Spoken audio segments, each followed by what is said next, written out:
Sundown towns. Let's talk about it. Fitzgerald, Georgia is 76th on the list. Before learning about this town, let's go into the mindset of right after the Civil War. So we know that the Confederate or the South fought the Civil War for many reasons. One of the main reasons was to keep our ancestors enslaved. This is documented history. There's no arguing about that. The Union or the North also fought for many reasons, and contrary to popular belief, it wasn't to free our ancestors. One of the Union's primary goals was to keep the U.S. together, or to bring the United States back together. Our freedom was simply a byproduct. So keep that in mind as we learn about Fitzgerald, Georgia. Because from its founding, Fitzgerald was sick with Jim Crow and fits the criteria of a Jim Crow sundown town.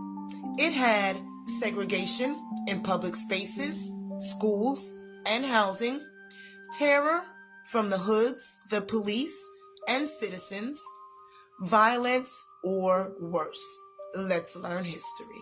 Fitzgerald, or the Colony City, was founded in 1896. So while this town didn't have slavery, this area did. But I digress. This place was founded for veterans of the Civil War, both Confederate and Union. It was a place where the unity of Americans was supposed to happen, but nope, not our ancestors. At the founding of Fitzgerald in 1896, our ancestors could do business in the city limits, and we could work there, but for the most part, we better not be caught in Fitzgerald after the sun went down. They made it very clear that they did not want our ancestors living in the city limits. Cool. So we started building our own communities right outside of Fitzgerald city limits in places like Queensland and working in industries like the timber industry. But for our ancestors, church was at the top of the list.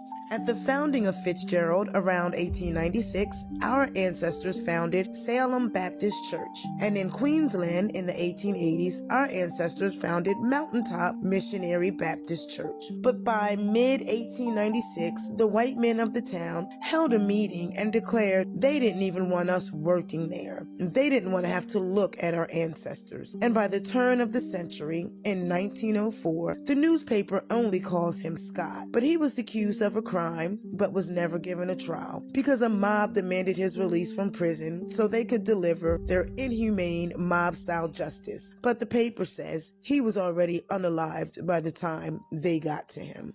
Come back for part 2 when we learn more about Fitzgerald and their Jim Crow